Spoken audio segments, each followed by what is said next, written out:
God's grace and peace and welcome to you. I'm Peter Ilchenfritz, and I'm the interim pastor at the Congregational Church of Boothbay Harbor. And these are a series of reflections during Holy Week, from Monday to Saturday, looking at each day of the week and wondering, how do they speak to us today? The scriptures that we'll walk to are familiar to some of us. They're written in another time, another place, another context. And every year, though, as we come back to these same scriptures, there's scriptures that, in fact, read us, as they always invite us to do, to find ourselves in the midst of this story. A story about discipleship, a story about death, and a story about resurrection. Lent, the season of Lent, began yesterday on Palm Sunday with a big procession of Jesus coming into the city of Jerusalem. And on Monday, the action turns to a story of disruption. This whole past year has felt like a whole season of disruption.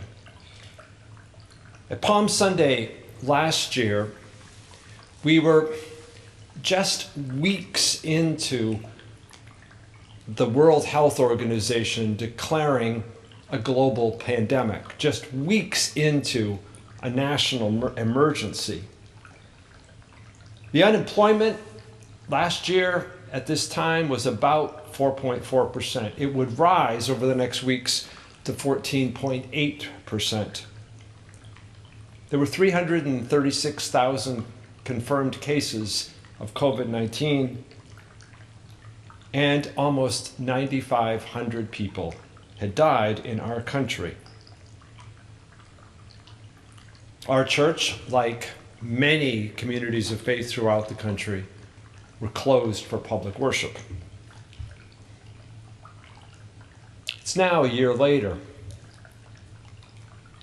2.6 million of us in our country have gotten COVID, and over 530,000 people in our country have died.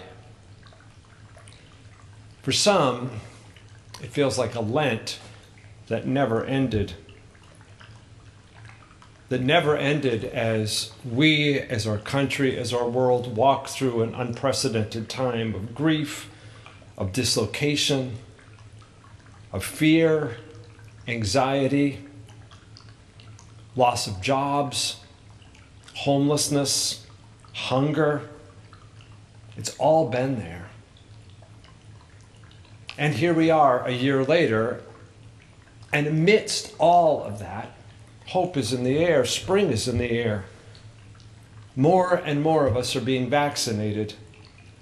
There's hope for, in the months ahead, a return to what we would call normal, to life like it used to be. And as we're in that time of change, going from what has been, which hasn't felt normal at all, to what will be, which we long for and hope for will be somewhat normal, we find this text that meets us on Monday, which brings to us a question about how do we want to put things back together again.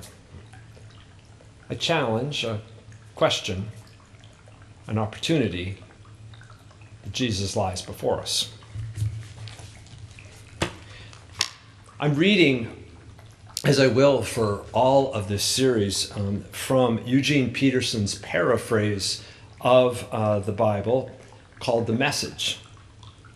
So listen for this word from the 11th chapter of the Gospel of Mark. And so Jesus and the disciples arrived at Jerusalem. And immediately on entering the temple, Jesus started throwing everyone out who had set up shop there, buying and selling, kicked over the tables of the bankers and the stalls of the pigeon merchants. He didn't let anyone even carry a basket through the temple. And then he taught them, quoting this text, "My house was designated a house of prayer for the nations. You've turned it into a hangout for thieves." Well, the high priests and the religion scholars heard what was going on and plotted how they might get rid of Jesus. They panicked, for the entire crowd was carried away by his teaching. At evening, Jesus and his disciples left the city.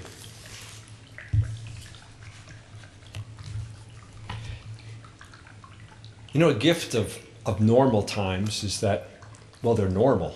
I mean, we just keep doing the things that we do, and things like schedules mean something, and something like plans mean something. I mean, oftentimes in normal times, they just happen. We follow our schedules, our plans come through. A challenge of a time of crisis, like we have been through, like we are going through, is that schedules don't mean that much anymore, and the plans we made, well, are the plans we have to get rid of time and time again. A gift, an opportunity of a crisis, is that it makes us see what in normal times we don't have to see. And during this past year, we've all had to see things. We've all had to recognize a variety of things, including things that perhaps we didn't want to see. Perhaps things that we didn't know were there. We've had to see how we've gone through this crisis, this pandemic, not the same, but differently. It's affected us differently, depending on our race, on our gender, on our class. It's reminded us of the divisions among us and between us and in our particular communities, in our nation as a whole, as a world. It's exposed a public health crisis. Exposed how close to the edge many of us live.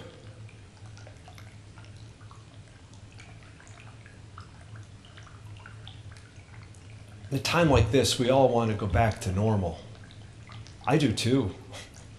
I long for my old schedules, my old plans and routines. I miss seeing this congregation.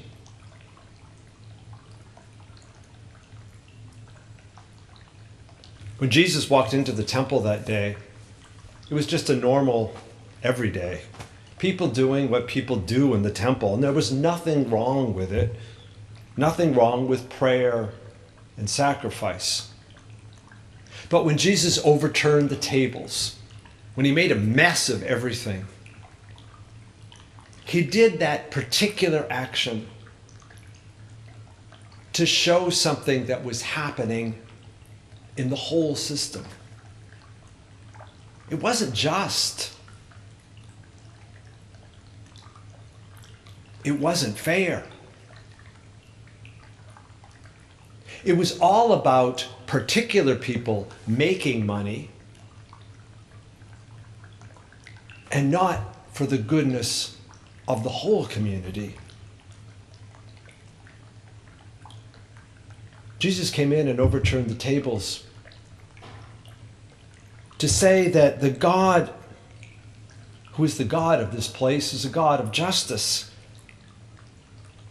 And when worship becomes a substitute for justice, well, God rejects even God's own temple. Jesus wanted to just have people see, to just see what was going on. Do we see? Do we want to see? For sure, there can be a rush to just get things back to normal. But Jesus would have us pause and ask, what kind of normal do we want to return to? The way it was before wasn't good for all of us. It wasn't a way of life, of hope for all of us. Normal for some of us is, I'd rather not go back to just that again. For sure, Jesus knew that in turning over a few tables and making a little mess, well, the people would just come in and sweep it all up and put it back together again. Perhaps in our own ways, we'll just do that and move on. But in the midst of the moving back, Jesus would just have us pause for a few moments and have us wonder, how could we put it back together in a way that leads to a deeper justice, a wider love for all of us? Will you pray with me?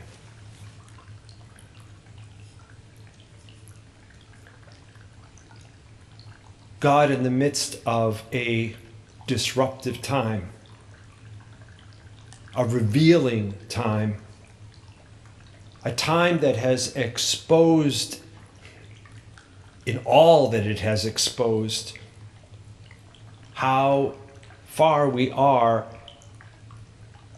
from living in that way of justice with love that you call us to live, on how we can put things back together differently, but that truly might be more full of life and hope, justice, and love for us all. Amen.